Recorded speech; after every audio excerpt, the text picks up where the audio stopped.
Hello everyone, welcome back to my YouTube channel. तो जी आज हम आपके लिए लेके आए हैं गर्मा गर्म पराठे, वो भी लौकी के। आज हम लौकी के पराठे आपके साथ में शेयर करने वाले हैं और जिस तरीके से मैं बना रही हूँ आशा करती हूँ कि आपको बहुत ज़्यादा पसंद आने वाले हैं। और आप अगर ट्राई करेंगे तो ज़रूर मुझे कमेंट बॉक्स में बताइएगा।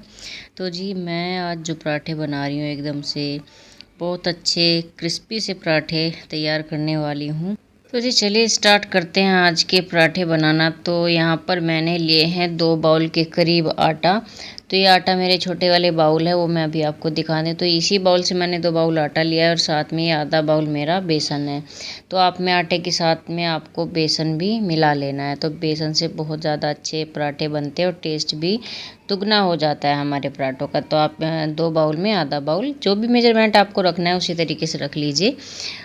इतना बेसन और आटा रखिए और साथ में थोड़ा सा अजवाइन आप इसके अंदर डाल दीजिए। अजवाइन वैसे भी बहुत ज़्यादा अच्छा होता है और अब तो मौसम भी हल्का हल्का सा ठंड वाला होने लगा है। तो अजवाइन तो बच्चों के लिए भी बहुत ज़्यादा हेल्दी होती है, डाइजेशन में भी, और बच्चों के माइंड के लिए भी अजवाइन बहुत ही ज़्यादा फ़ायदेमंद होती है। और यहाँ पर लगा दीजिए स्वाद के अनुसार नमक। जिस भी हिसाब का आप नमक खाते हो आप वही नमक लगाइए। उसके बाद सब चीज़ों को इसमें मैं अच्छे से मिक्स कर दीजिए और उसके बाद हल्के से गुनगुने पानी में आप आटे को गूँथिए।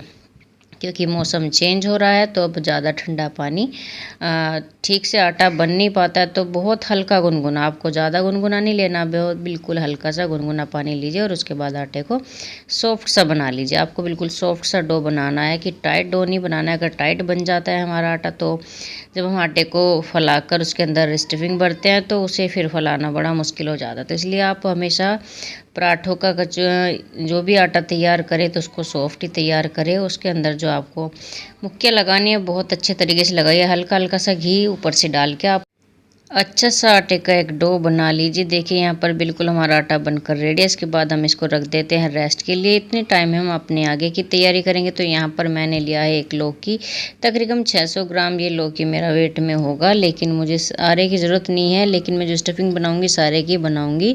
वो बाद में मुझे कुछ और करना होगा तो उसके लिए मैं एक्स्ट्रा जो स्टफिंग है उसको निकाल लूँगी।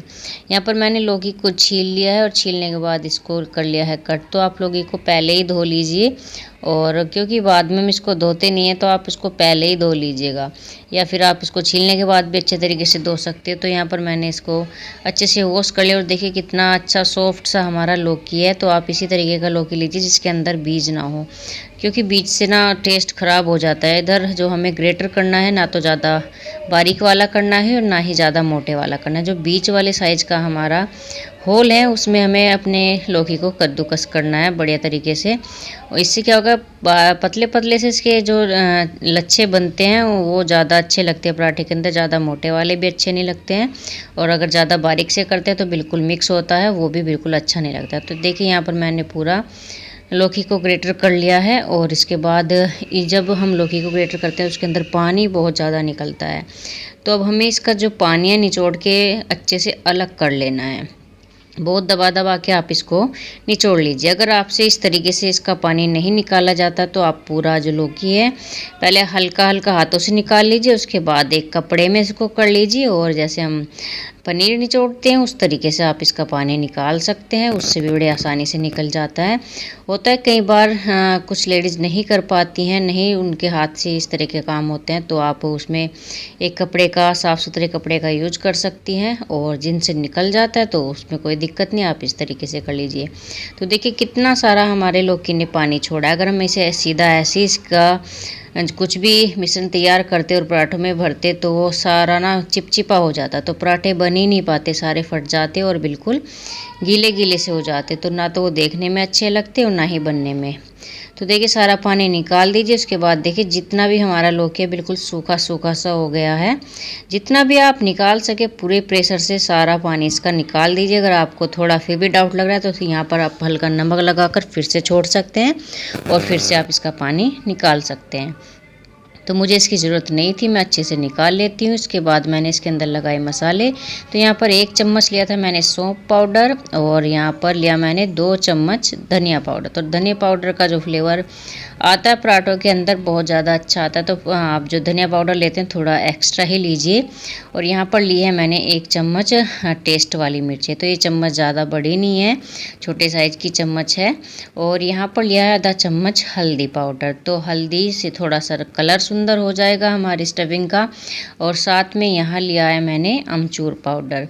अगर आपको थोड़ी प्रॉब्लम है तो आप अमचूर पाउडर स्किप भी कर सकते हैं, अदरवाइज अमचूर पाउडर का टेस्ट अच्छा आता है पराठे के अंदर। और साथ में लिया है मैंने थोड़ा सा गरम मसाला। अगर आप अमचूर पाउडर नहीं रखना चाहते तो चाट मसाला रख सकते हो। और यहाँ पर लिया है मैंने लहसुन और हरी मिर्च का दरदरा सा कुटा हुआ पेस्ट, यानी कि आपको बिल्कुल माहिन पेस्ट, फाइन पेस्ट तो बनाना नहीं है।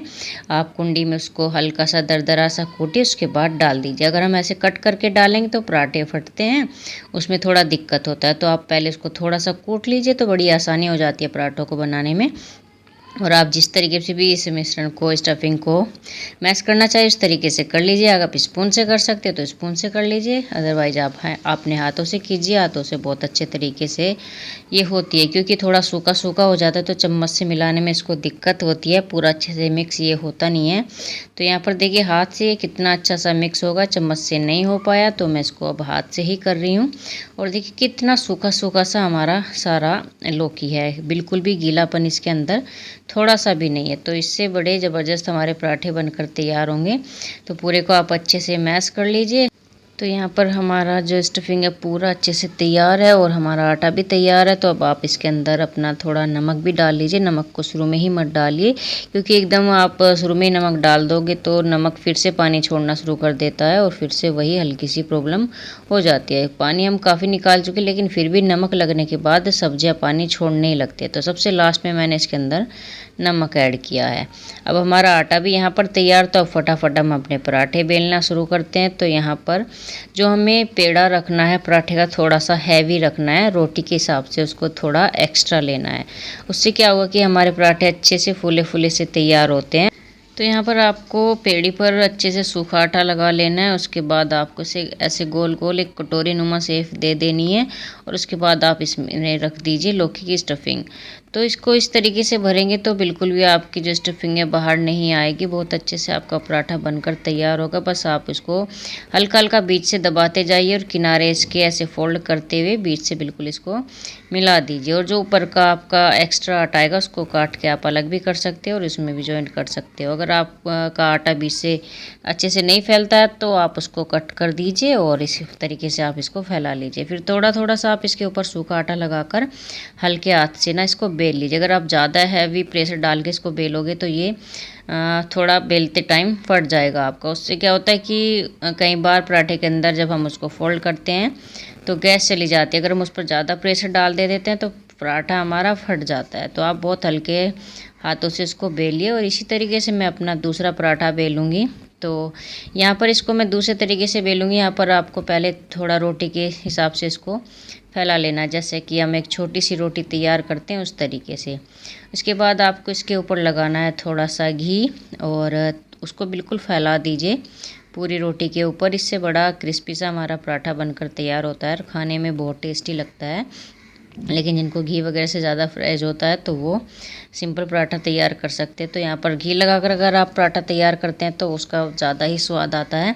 इसके बाद आप इसको इसी तरीके से चारों तरफ से उठाते हुए फोल्ड कर दीजिए और एक्स्ट्रा आटा इसका आप हटा दीजिए। इसके बाद आप इस पर थोड़ा सूखा आटा लगाकर इसको भी फैला दीजिए। तो मैंने दोनों तरीके से पराठे पहले ही बेल के रख लिए, दोनों तरीके मैंने आपको दिखा दिया। आपको जौन सा भी अच्छा लगे आप उसी तरीके से पराठा बना सकते हो, लेकिन बेलना आपको बड़े हल्के हाथ से, ज़्यादा प्रेशर उसके ऊपर बिल्कुल भी नहीं देना है। ज़्यादा प्रेशर देने से पराठा हमारा फट जाता है और बिल्कुल भी अच्छा नहीं बनता है। इसके बाद अगर आप ज़्यादा प्रेशर दोगे भी तो आपकी जो स्टफिंग है कहीं पर ज़्यादा चली जाएगी और कहीं पर कम रह जाएगी। और आप हल्के हाथों से इसको बेलते तो बिल्कुल चारों तरफ एक साइज़ की आपकी जाएगी, एक तरीके से फैलेगी। इसके बाद हमें लेना है तवा और तवे को कर लेना है पहले गर्म। अगर आप ठंडे तवे पर पराठा डाल दोगे तो थोड़ा टाइट बनेगा, सॉफ्ट सा पराठा हमारा नहीं बनेगा। तो पहले हल्का सा तवे को गर्म कीजिए, उसके बाद ही आप इसके ऊपर अपना रोटी या पराठा डालिए। तो यहाँ पर तवा गर्म हो गया तो उसके बाद मैंने इसके ऊपर पराठा डाल दिया है। और देखिए पराठे का ऊपर से जब कलर थोड़ा सा चेंज हो जाए उसके बाद आप इसको पलट दीजिए। और पलटने के बाद आप इसके ऊपर अच्छे से घी लगा दीजिए। आप जिस भी चीज़ से बना रहे हो, रिफाइंड से, तेल से, जिस भी तरीके से बना रहे हो, तो आप उसको इसके ऊपर लगा दीजिए। अगर आप मस्टर्ड ऑयल में बनाते हो तो पहले मस्टर्ड ऑयल को थोड़ा गर्म कर लीजिए। ऑयल को गर्म करने से उसका जो कच्चापन है वो निकल जाता है। उसके बाद पराठे का टेस्ट ज़्यादा अच्छा आ जाता है। लेकिन देसी घी के पराठे ज़्यादा टेस्टी लगते हैं। अगर आप ट्राई करना चाहते हो तो ज़रूर ट्राई कीजिएगा। और देसी घी के पराठे खाने में बहुत टेस्टी होते हैं और साथ में हेल्दी भी होते हैं। इसके बाद आप इसी तरीके से दोनों तरफ घी लगा के अच्छे से पराठे सेक लीजिए। दोनों साइड से आप चलाते हुए ऐसे घुमाते हुए सेकिए। इससे क्या होता है कि एक समान पराठा हमारा सिकता है।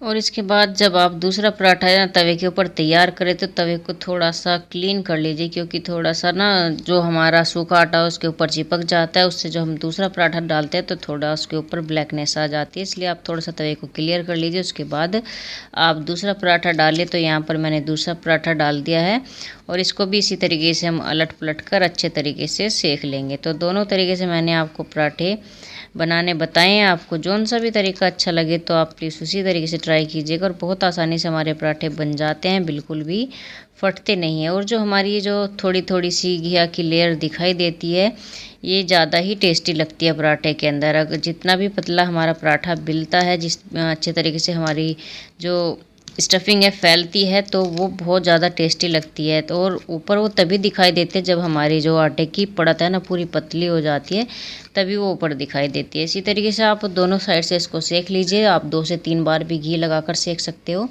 कितने भी आपको करारे करने हैं आप उसी तरीके से इसको उलटते पलटते हुए सेकते रहिए। बस एक साथ उसको छोड़ना नहीं है वरना पराठे जल जाएंगे। अगर आप चलाते हुए कई बार सेकते हो तो बहुत अच्छे सुपर टेस्टी पराठे बनते हैं। तो यहाँ पर हमने इनको सर्व कर लिया है और देखिए कितने सुंदर से प्यारे से हमारे पराठे बनकर तैयार हुए हैं। और मैं यहाँ आपको थोड़ा सा तोड़ कर भी दिखाती हूँ कि इसकी स्टफिंग चारों तरफ कितने अच्छे से फैली है। पराठा कुछ ज़्यादा ही गर्म हो रहा था तो मुझे इसे तोड़ने में भी थोड़ी दिक्कत हो रही है, तो फिर भी मैं आपको दिखा रही हूँ कि कितने अच्छे तरीके से चारों तरफ ये अच्छे से फैला है अंदर तक स्टफिंग। और बहुत ही प्यारी और खाने में भी बहुत टेस्टी लगता है। जब चारों तरफ से हमारा पराठा पूरा कवर होता है स्टफिंग से तो टेस्ट तभी आता है। अगर वो अच्छे से नहीं फैल पाते तो पराठे अच्छे नहीं लगते। तो देखिए कितना सुंदर हल्दी की वजह से कलर भी इसका आया है। तो इस तरीके से बहुत अच्छे पराठे बनकर तैयार होते हैं। जो लोग खाना भी नहीं पसंद करते, इस तरीके से आप पराठे बनाओगे तो वो भी लौकी के पराठे खाना पसंद करेंगे। अगर आपको मेरी आज की रेसिपी पसंद आई है तो प्लीज़ लाइक कीजिए, कमेंट कीजिए, शेयर कीजिए और मेरे चैनल के बेल आइकन को ज़रूर प्रेस कीजिए, जिससे कि मेरी आने वाली वीडियो का नोटिफिकेशन आपको मिल सके। जय माता दी, हरे कृष्णा, हरे राधे।